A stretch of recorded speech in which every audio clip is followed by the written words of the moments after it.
Assalamualaikum warahmatullahi wabarakatuh. So, nama saya Basri. Saya adalah seorang Islamic Life Planner. Hari ini kita nak cakap tentang savings dan investment. Okay, savings dan investment ni beza dia dekat savings kita nak simpan. Tujuan simpan adalah kita untuk masa depan lah kan, ada untuk kecemasan apa semua. Investment ni kita nak lawan inflasi. So kalau kata sekarang ni inflasi 4.7%, makna kalau kita simpan di tempat yang bawah ada 4.7 ni, maknanya dia adalah savings lah. So kita akan tengok ini kita punya piramid kewangan kan, piramid kewangan. Biasanya yang paling atas ni kita kata hard asset lah. Contoh hartanah kan, mungkin you ada sikit emas kan, dia adalah hard asset. So bila kita sebut kewangan, kita bercakap tentang tunai atau yang mudah dicairkan. Contoh kita kata ini equity. Inilah investment kita. Sebab equity dia plus minus. Dan juga kita ada business. Business pun dia turun naik. So sini ada saham lah. So kalau kata saham, dia boleh jadi saham BSKL, di mana you beli saham bukan untuk beli untuk orang kata jual beli saham tu, tapi untuk you dapatkan orang kata dividen daripada bisnes, kalau bisnes tu untung kan. So dia adalah long term equity business. Okay, so bawah ni baru kita pergi savings. Saving kita ada banyak tempat, tapi saya selalu cakap ASB sekarang ni dia dah jadi saving sebab dia bagi dividen pun 4.15, jadi bawah daripada kita punya inflation rate kan. Kita ada tabung haji.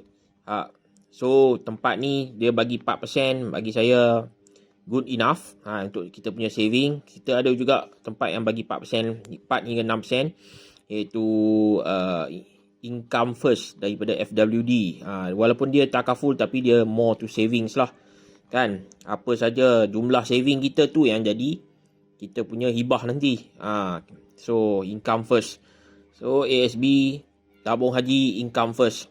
And then you ada sini sukuk. So RPS pun termasuk dalam ni lah. Walaupun RPS kadang dia bagi 15%, tapi dia tak high risk.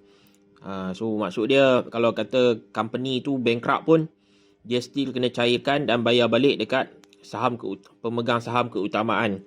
Macam sini kita panggil high risk lah kan, sebab dia harga dia tak menentu. Dia boleh turun naik, tapi di sinilah kita nak dapatkan keuntungan kan. Di sini adalah tempat kita simpan, kita nak jana long term. So dia low risk, tapi dia lebih kepada long term. Atas pun boleh jadi long term kan.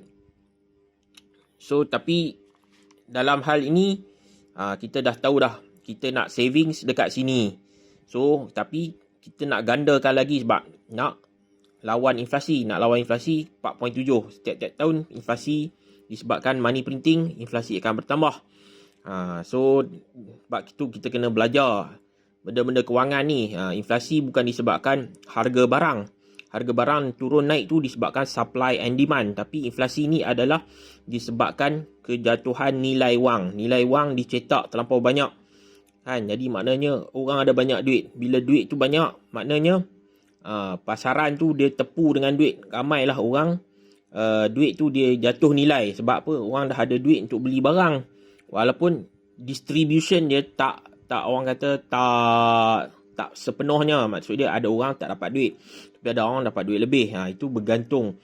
Sebab distribution dia tak sepenuhnya. Sebab orang yang faham tentang duit ni, bagaimana duit tu dicetak, semuanya dia faham lah. Tapi ada orang dia tak boleh faham. Dia hanya dapat makan gaji, itu saja duit dia. Kalau kata buat pinjaman, dia takut kan. Sebenarnya duit tu memang hasil dia daripada hutang. Dihasilkan melalui hutang.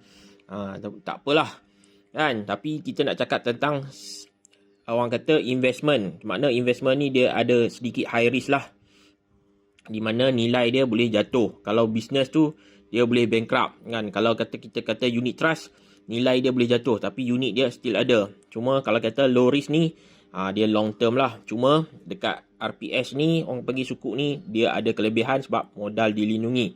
Bila modal dilindungi dan dia boleh bagi, bila you letak 200,000, you boleh dapat 3,000 lebih sebulan.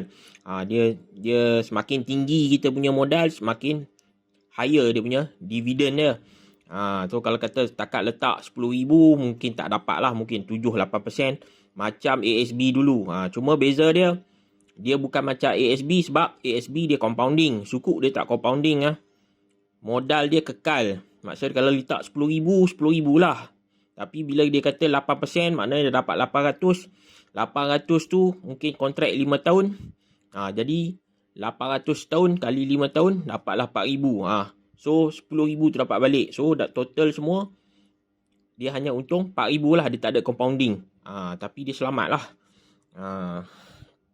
So bawah daripada sini adalah kita punya vessel. Vessel ni yang akan bawa kita. Kita anggap kehidupan ni macam lautan lah.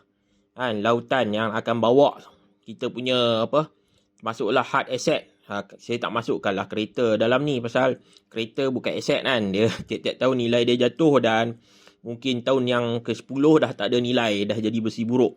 Tapi kalau hartanah, emas, dia ada nilai sebab dia ada nilai intrinsic value dia, di mana dia semakin naik ataupun kalau dia tak naik pun, kalau dia turun pun dia tak turun banyak. So hartanah dan emas adalah satu cara untuk kita buat storage, simpan nilai duit tu. So apa-apa saja keuntungan yang kita dapat selain daripada kita beli savings, kita nak kita tukarkan kepada bentuk hartanah atau emas supaya dia boleh simpan nilai duit tu tanpa hilang, tanpa perlu risau tentang inflasi. Okey, kita bahagi dua. Satu ialah takaful lah. Takaful di mana dia protect life, dia protect TPD dengan CI, critical illness dan juga medical card. So kalau kata benda yang tak benda-benda seperti yang ni berlaku, dia protect kita punya saving. Sama juga dengan wasiat dan hibah. So kalau kata tak buat wasiat, semua benda ni mungkin tak dapat kepada waris ataupun lambat dapat pada waris. So nak elakkan benda-benda ni daripada jatuh terbeku, kita nak protect. So sebab bawah daripada kapal kita ni, kita ada satu macam orang kata batu karang lah. Sebenarnya adalah hutang. Hutang ni masing-masing lah. Paling besar biasanya loan rumah lah. Loan rumah. Terpulang lah macam-macam personal loan. Personal loan mungkin ada PTPTN. Tapi setiap individu lain. Mungkin disebabkan hutang ni banyak, kita kena tolak lah. Tapi disebabkan kita ada takaful, kita ada wasiat, so benda ni yang akan buat kita floating. Floating tu kalau jadi apa-apa, dia tak menyebabkan aset kita hilang. Tapi kalau kita tak ada kapal ni, kita akan tenggelam terus lah. Sebab kita kena ingat, bila berlaku kematian, aset ni dia akan terbalik ke bawah jadi pusaka. Tapi hutang rumah kekal tetap sebagai hutang. So kita nak meneruskan perjalanan. Kita ada satu tahap, mungkin umur kita panjang, mungkin umur kita pendek. Tak ada siapa boleh jangka. Mungkin sampai umur 40 meninggal. Mungkin sampai umur 90 meninggal. So kita tak tahu. Perjalanan ni siapa yang boleh jangka? Tak tahu. Walaupun kita ada statistik, tapi statistik tu orang kata kita tak boleh nak jangka. Benda katalah kanser, 1/4 orang kena kanser, makna 25%. Kalau kata daripada 1 orang, 25 orang yang kena. Kalau 25 orang yang kena, kalau kita salah seorang, kita tak tahu. Kita tak boleh nak anggap lagi kita tu termasuk dalam 75 orang sebab kita tak tahu. Sebab bila kita tak tahu, pentingnya ada protection. Lepas tu pentingnya ada wasiat, ada hibah. Sebab kematian pun sama, kita tak tahu. Mungkin mati muda, mungkin mati usia tua. Jadi kita perlu ada savings dahulu. Tujuan savings sebab long term sebagai dana persaraan lah. kan, dana persaraan bak long term. Boleh juga sebagai dana pendidikan untuk anak-anak. So orang yang ada anak tak buat savings, kan, dana pergi haji. Nak pergi haji pun you kena ada savings, kan. Mana boleh cakap dengan angan-angan, dia kena ada action juga, kan. Dan savings ni untuk emergency. Emergency ya. Kalau rumah rosak, kereta rosak, nak kena repair, siapa nak buat keluar duit. Dan juga sebagai deposit beli rumah. So bagusnya bila kita nak beli rumah, bukanlah kata tak ada cara nak beli rumah tu dengan orang kata tanpa deposit. Ada. Sekarang ni pun ramai dah developer yang bagi. Cuma kita kata salah satu dia mungkin ada orang kata rumah yang kita minat sesuai, kan. Sebab kita kena tengok nilai tu mungkin dekat dengan tempat kerja pun salah satu nilai. Dan nak beli rumah tu dia tak ada cashback yang boleh buat cover. So perlukan deposit. So mungkin dia nilai value tu berbeza dengan setiap orang. So salah satu dia deposit beli rumah. Itu tujuan kita buat savings. Tujuan kita invest sebab kita nak lawan inflasi. So daripada bila kita dah dapat keuntungan, kita convert lah masuk dalam savings. Untung ni lah yang kita convert. Tapi kita akan reinvest. Kita tak invest semua, kita reinvest balik. Mungkin capital saja. Untung dia kita masuk balik dalam savings. Ataupun kita invest, kita masuk tukarkan jadi emas. Orang kata storage. Emas ni sebagai storage, simpanan. Nak simpan nilai ringgit. Nilai RM dia akan ada sentiasa inflasi. Tapi emas dia tak ikut nilai ringgit. Maksud dia ada nilai jatuh dan nilai naik tu disebabkan oleh supply and demand. Sebab dia bukan tunai, kan. Dia adalah hard asset. Tapi kita boleh simpan nilai tu dalam emas. So kemungkinan emas tu harga jatuh, kemungkinan emas tu harga naik. Tapi kalau kita tengok long term, dia sentiasa naik lah. Tahun demi tahun dia naik. Tapi dalam tahun yang sama dia ada jatuh dan turun naik. Itu biasa. Biasa. So dia memang kita simpan storage. Kalau kata tak perlu, kita tak gunalah. Tapi jangan lupa zakat lah, kan. Benda-benda ni orang kata keperluan jugalah. So apa saja untung hasil daripada bisnes. Bisnes tu investment lah, kan. Hasil daripada bisnes kita tak kira lah masuk unit trust equity ke, atau you beli saham bisnes ke, kan. Atau orang kata apa, you buat actual business. Actual business maknanya bukan saham lah, tapi you buka company and then company tu pun akan dinilai berdasarkan aset. Ada saham juga. So nilai itulah saham you. Sama juga dengan bisnes. Sebab dia orang buat keluar IPO dekat BSKL, dia orang akan you ada hak sebab you dah jadi owner. Dia jadi sebahagian daripada owner walaupun kecil. Sebab tu kita kena simpan. Mungkin orang kata saham-saham yang mewah, saham-saham macam Nestle, you tak boleh beli dengan harga murah. Mungkin you kena beli dengan harga RM5,000, RM10,000. So kalau kata you minat bisnes, you beli saham macam tu, you hold, you simpan, you tak jual. Bukan sebab naik, sebab you tengok bisnes dia adalah long term. So you nak simpan, you nak jadi boss, you nak jadi business owner. You ikut Warren Buffett punya step, you study dia punya bisnes tu apa manfaat dia pada masyarakat. Sebab Warren Buffett dia tak beli sebarangan saham yang turun naik. Saham turun naik dia jual, tak. Dia memang hold.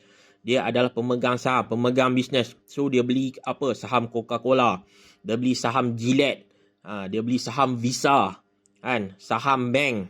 Untuk apa? Sebab dia tahu benda ni adalah untuk long term. So bila dia jadi owner, lama-lama dia asyik duk beli, lama-lama dia akan jadi owner lah, kan, major shareholder dalam company tu. So dia akan dapat dividen. Dividen macam Coca-Cola, dia bagi 3 bulan sekali daripada hasil keuntungan. So you dah dapat situ passive income. Tak perlu pun you nak buat orang kata hartanah rumah sewa. Kan? Sebab apa dekat Malaysia ni saya tengok rumah sewa tu pasaran dia, satu tak ada tempat yang kita kata boleh strategik lah, yang boleh cover balik orang kata bulanan loan tu. So dalam hartanah mungkin you beli just untuk jual balik. Mungkin you beli untuk jual balik ataupun as a mean of you to nak buat refinance. Mungkin you beli cash, you simpan lepas 5 tahun, kalau you perlukan duit you boleh refinance. Macam tu. Ataupun you beli tanah di mana you kemudian you boleh convert kepada lot-lot banglo untuk you jual dengan double lah kan harga. Itu dalam hartanah dia lain sikit, sebab you tak boleh macam ASB ataupun dalam saham bisnes. Kalau you ada pemilikan, you boleh jual sikit untuk dapatkan ni. You tak boleh dalam hartanah, you tak boleh. Kalau beli sebiji rumah, you kena jual semua, ataupun you kena rental, ataupun you kena refinance. You tak boleh jual rumah tu separuh-separuh. Dia tak boleh. Jadi ada limitation lah untuk setiap asset class. Sebab tu kita buat ni, kita kena fikir piramid kewangan, pastikan dia tak tenggelam. So bila kita dapat untung, pastikan kita buat savings. Sebab tu orang yang dia main saham pagi dia beli, tengah hari dia jual atau petang dia jual. Dia dapat duit, dia tak simpan. Jadi dia sama saja macam orang pergi pasar, bawa sayur kangkung, jual. Pagi tu habis, dia balik beli makan. Itu kais pagi makan pagi. Kita tak nak. Kita tak kata orang tu salah. Kan? Tapi mentality dia, kita nak jadi wealth. Kita tak nak jadi rich. But rich ni mentality dia masih miskin. Dia dapat duit lebih, dia beli kereta. Itu salah kan. Kita kalau kata tak ada keperluan, kita tak beli, tapi dia orang beli sebab dia orang ada duit lebih. Itu jadi salah. Sebenarnya duit lebih tu you kena bayar dekat diri sendiri. Sebab dana persaraan, dana pendidikan, dana pergi haji kan, untuk you punya emergency, deposit beli rumah, and you punya takaful cost. Wasiat ada hibah ni cost dia sekali saja. Tapi you punya takaful tu tiap-tiap bulan, komitmen tu. So apa saja yang you buat keuntungan daripada saham, you kena savings. Kalau you tak buat macam tu, rugilah. Ataupun you bayar hutang, settle hutang awal kan. Bila you tak ada hutang ni boleh settle, InsyaAllah you punya ni akan lebih laju untuk sampai goal. You punya goal mungkin 1 million pada umur 40. So you punya saving tu lebih cepat lah kan. 40 dah boleh bersara. So kita kena balance kan. Sebab tu pentingnya Islamic Life Planner ni. Sebab saya tengok sekarang ni ramai yang jadi ejen takaful kan. Ejen takaful dia takat sini saja kan, yang sebelah lagi dia tak ada kan. Malah ada ejen takaful yang jatuhkan wasiat. Perkara pelik lah bagi saya. Dah lah tak ada ilmu, dia jatuhkan wasiat kan. Dia cakap ambil yang ni, selesai semua masalah ni. Masalah atas ni tak selesai dengan takaful. Takaful dia just bagi extra income ni untuk selain daripada dia bertukar jadi macam ni, untuk belanja family kan. So kalau kata hilangnya income, benda ni tak jatuh kan. As long as you ada takaful untuk bayar hutang. Ini yang penting dia, bayar hutang. So bila bayar hutang, hilang lah, dia tak jatuh lah. Tapi pemilikan tu belum tentu dapat pada waris. Waris dia perlukan pentadbiran pusaka, belum tentu. Jadi sebab tu ada bahagian dia wasiat dan hibah. Jadi sebab tu Islamic Life Planner ni kita tengok pada keseluruhan semua. Kita tak nak tengok pada satu aspek takaful saja. Dan banyak ejen takaful dia explain benda ni paling penting. Macam mana dengan savings, macam mana dengan investment, macam mana dengan hartanah. Takkan kita, sebab saya faham, saya kerja kilang dulu 12 jam daripada pukul 8 pagi sampai pukul 8 malam. Lepas tu dia tukar pula shift. Lepas 3 hari bekerja siang, hari keempat tu masuk malam kan. Masuk malam 8 malam sampai 8 pagi. Kita tak ada masa nak jumpa ejen yang ramai. nak jumpa ejen investment, nak jumpa orang kata unit trust consultant, nak jumpa orang yang buat itu ini kan, nak buat wasiat, nak buat takaful. So kita hanya jumpa, kita mampu mungkin jumpa seorang je. Dalam sekali dia cerita tentang takaful, kita anggap benda tu dah melengkapkan kita punya kewangan. Sedangkan takaful tu is 10% only. 10% daripada kita punya income. Kan, takaful is 10%. Bila 10%, lagi 90%, sepatutnya belanja, tak kira lah belanja family ke, is 50%. So another 40% tu, you tak kalau you tak boleh nak kata budget kan. So you akan at the end, bila you orang kata umur 60, you bersara, akhirnya bersara miskin lah. So takaful tu apa makna? Tak ada makna lah. Sebab takaful dia protection sementara kita masih ada kerja. After you hilang pekerjaan, you tak ada gaji. Bila you tak ada gaji, takaful no meaning. Orang takaful dia akan jual benda ni sebagai legacy, sebagai hibah. Saya tak jual sebagai legacy atau hibah sebab no meaning. Sebab you dah berhenti kerja. Kan? You bayar pun belum tentu you akan mati pada umur sekian. Mungkin you ambil sampai 70 atau 80. Belum tentu. Mungkin you umur 81 you tak mati. Apa jadi pada keluarga you? Kan? Sebab kita tahu takaful dia punya kos makin tinggi. Walaupun dia ada lock in, tapi kita kena faham. Keperluan tu. So takaful dia bukannya ambil takaful tu lengkap dah semua kan. Sebab saya selalu tengok orang kata dalam Facebook lukisan kartun tu, bila kartun tu dia tanya bagaimana dengan nasib kita pada masa akan datang. Kawan dia jawab, saya sudah ada plan takaful, menjamin masa depan. Dia tak jamin lagi, dia jamin 50% je. 50% as long you tak mati, takaful tu tak function. You tak sakit, takaful tu tak function. You tak TPD, takaful tu tak function. So takaful ni is only dia tapak tu, tapi dia tak function selagi tak berlaku apa-apa. Tak ada function selagi tak berlaku apa-apa. Tapi kena ada sebab kita tak tahu. Kepentingan dia kena ada sebab kita tak tahu sama ada kita akan sempat ke aku bersara atau aku bersara miskin. Jadi kena ada satu plan yang lengkap. Kita tak nak bila kita mati, hutang kita siapa nak bayar? Kan? Bila kita mati, takkan kita nak biarkan rumah, emas, kereta, aset-aset lain lah. Kan? Tak dapat diwariskan. Sebab tu kena ada dua-dua, takaful dan wasiat. So kalau you dah ada takaful, okay. Tapi you kena lengkapkan you punya piramid tu supaya dia boleh jelaskan lagi. Clear. Sebab takaful tu macam saya kata 50. Kan? Sebenarnya wasiat ni dia cover semua. Sebab mati dia akan menyebabkan orang kata wasi tu bertindak lah. Wasi tu bertindak ikut arahan dalam wasiat. So kalau kata kita tak buat apa-apa, kan, waris pula tak pandai nak uruskan, mungkin dia orang hadapi masalah kan, mungkin terbeku. Waris tak bersetuju, waris tak faham prosedur pentadbiran pusaka, semuanya akan menimbulkan masalah lah. Sebab hari ni kita nak cakap savings versus investment, tapi sebenarnya lebih kepada piramid kewangan lah, piramid kewangan lengkap. So sebab saya dah buat sebelum ni video tentang savings dan investment, tapi kita nak bagi secara visual kan, kat mana yang lengkap tu. So kita masuk sekali dengan hutang.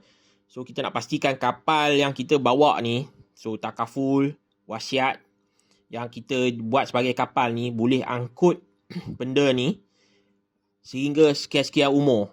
Sebab kita tak tahu umur kita pendek ke panjang. So kalau kata lepas umur 60, takaful tu mungkin dah hilang lah. Kan? Tapi mungkinlah takaful tu hanya function dia mungkin low rumah, tak habis lagi. So sebab tu hutang pun salah satu yang kita kena rancang. Kalau kata dah terlebih 50%, maknanya hutang ni kena restructure semula lah. Kan? Supaya kita boleh settle kan sebelum bersara. Sebab sini kena faham, dah tak ada income. No income lepas ni. No income ni, ini perkara penting.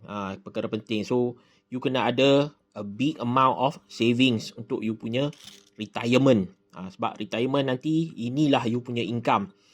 So income first ke, tabung haji ke, ASB ke, RPS ke, kan, you punya saham, kan, kena simpan. Kena simpan sebab you tak tahu. Bukan you tak boleh beli kereta, bukan you tak boleh beli PlayStation. Kalau kata keperluan tu dah cukup, and then you start lah boleh beli, kan, daripada keuntungan bisnes tu. Sebab tu dia kata kita dalam wealth management ni kita kena accumulate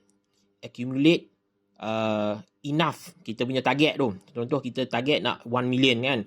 So bila 1 million tu dah ada dapat, so apa saja dividen yang kita dapat daripada ASB, daripada tabung haji 4% tu, kan, kita dah boleh makan untuk kita dah boleh guna untuk kita punya sebagai passive income.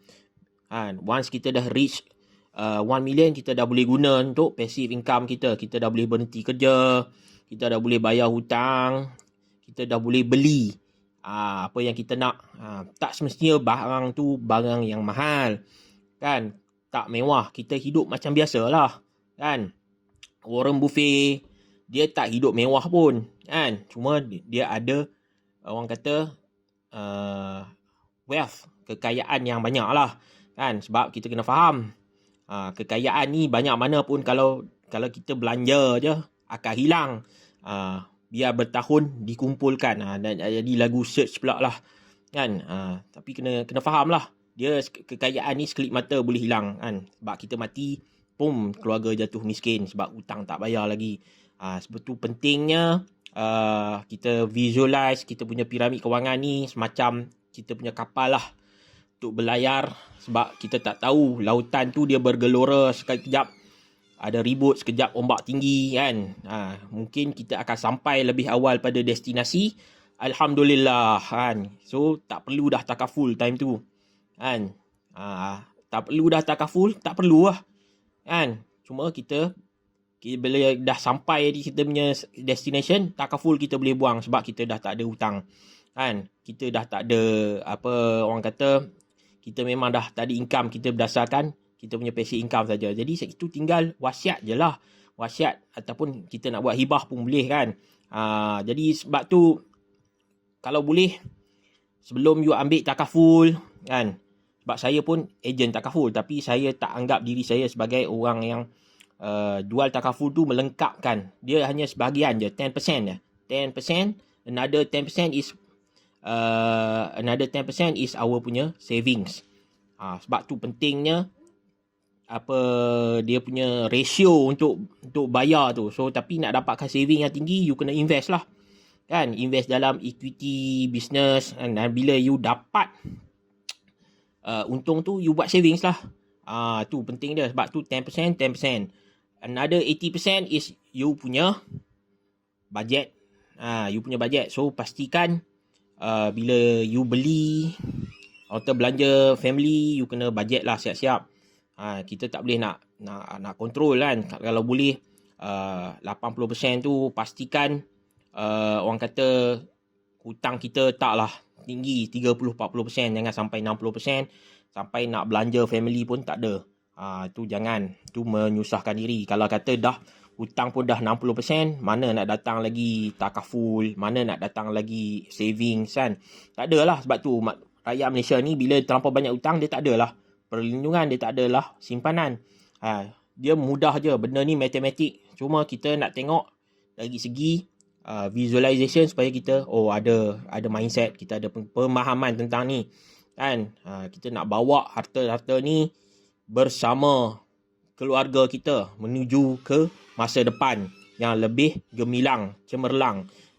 Kita tak nak tengah-tengah jalan kita meninggal, kita jadi TPD, keluarga tu sengsara. Kita ni ada tanggungjawab, dah ada anak-anak, masa depan mereka bergantung kepada kita. Masa depan anak-anak tu bergantung kepada ibu bapa. So kalau dia orang dependent pada ibu bapa hilanglah masa depan dia orang. Jangan kata Allah tu ada, faham, kita ada tawakal. Tapi takaful, wasiat ni pun salah satu usaha untuk melengkapkan tawakal. Simpanan pun salah satu usaha untuk melengkapkan tawakal. Sebab benda ni ada dalam Al-Quran. Okey. supaya anda boleh faham tajuk hari ni kita nak buat saving investment dalam bentuk piramid kewangan. Assalamualaikum warahmatullahi wabarakatuh.